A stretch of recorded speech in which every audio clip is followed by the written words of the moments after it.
Wah, ini kan merupakan pengembangan dari penyidikan kasus yang menjerat inisial WK sebelumnya.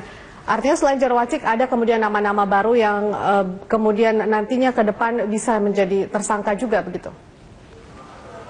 Kalau dari kasus yang sekarang disangkakan kepada Pak JW, yaitu tadi seperti saya sampaikan dugaan pemerasan, ya. Ini baru Pak JW saja ya.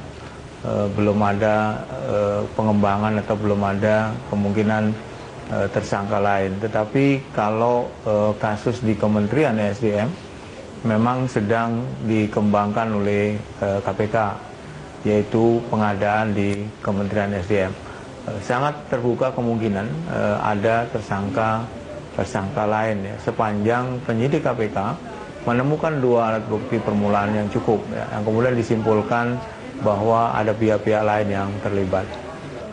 Baik, ini dalam memberantas kasus korupsi di Kementerian SDM ini dan menetapkan Jarowacik pun sebagai tersangka, apakah ini adalah bagian dari upaya KPK sendiri untuk memberantas sejumlah kasus korupsi yang memang kemungkinan cukup masif di kementerian tersebut? Saya kira fokus kita bukan ke Kementerian SDM saja ya, tapi juga kementerian-kementerian lain yang diindikasi ada korupsi di sana. Tentu KPK akan melakukan pengusutan juga ya. Ini adalah bagian dari upaya KPK untuk melaksanakan tugas, melaksanakan fungsi untuk melakukan pemberantasan korupsi, yaitu salah satu tugas adalah melakukan penindakan ya, terhadap pelaku-pelaku tindak pidana korupsi. Jadi tidak hanya Kementerian SDM. Baik, langkah selanjutnya kemudian Bang Johan yang akan dilakukan terhadap Jarowacik sendiri selaku tersangka? Langkah selanjutnya yang akan dilakukan dalam waktu dekat adalah pemeriksaan saksi-saksi. Kemudian juga tentu akan ada pemeriksaan tersangka. Nah, baru nanti ada kemungkinan ada penahanan dan lain sebagainya. Tapi dalam waktu dekat ini pemeriksaan saksi yang akan dilakukan.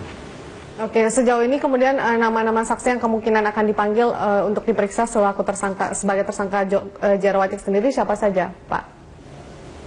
Sampai saat ini tentu saya belum tahu ya, karena tadi baru saja diumumkan kenaikan status dari perkara penyelidikan ke penyidikan dengan tersangka Pak JW. Jadi belum memperoleh informasi siapa saksi-saksi yang akan diperiksa di KPK.